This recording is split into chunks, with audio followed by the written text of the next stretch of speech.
तर जय भीम भावानो, स्वागत आहे तुमचं परत एका नवीन व्हिडिओमध्ये. तर आज आपण चर्चा करणार आहोत साऊथ इंडस्ट्रीतील रवी तेजा यांच्या पिक्चरमध्ये टायगर रंगाराव या त्यांचा पिक्चर येत आहे. त्याच्यामध्ये त्यांनी डॉक्टर बाबासाहेब आंबेडकरांच्या जय भीम या घोषवाक्याचा उल्लेख केलेला आहे. तसं पाहतं तर साऊथ इंडस्ट्रीमध्ये तुम्हाला अ, रजनीकांत यांच्या बऱ्याचशा पिक्चरमध्ये डॉक्टर बाबासाहेब आंबेडकरांचा उल्लेख तुम्हाला पाहायला मिळतो.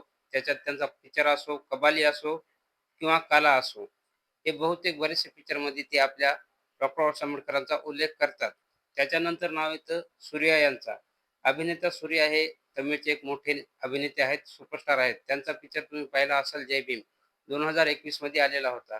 तर त्याच्यापुढे एक जाऊन आता रवी तेजा यांचा पिक्चर येत आहे टायगर रंगाराव, ज्याच्यामध्ये डॉक्टर बाबासाहेब आंबेडकरांच्या जय भीम या नावाचा जयघोष त्यांनी तिथं केलेला आहे. आणि त्या पिक्चरमध्ये डॉक्टर बाबासाहेब आंबेडकरांचा कार्याचा आणि डॉक्टर बाबासाहेब आंबेडकरांनी या देशासाठी काय काय योगदान केलेलं आहे याचा पण उल्लेख त्यांनी त्या पिक्चरमध्ये केलेला आहे.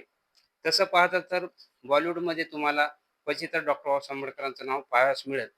परंतु साऊथ इंडस्ट्रीमध्ये तुम्हाला डॉक्टर बाबासाहेब आंबेडकरांचं नाव हे पाहावयास जरूर मिळतं. त्याच्यापैकी एक आहेत विजय थालापती, जे की आता राजनेता म्हणून उदयास येणार आहेत. त्यांच्या तुम्ही प्रत्येक रॅलीमध्ये, सभेमध्ये पाहायला गेलं तर तुम्हाला डॉक्टर बाबासाहेब आंबेडकरांचे फोटो किंवा डॉक्टर बाबासाहेब आंबेडकरांचं नावाचा उल्लेख तुम्हाला तिथं पाहावयास मिळतो.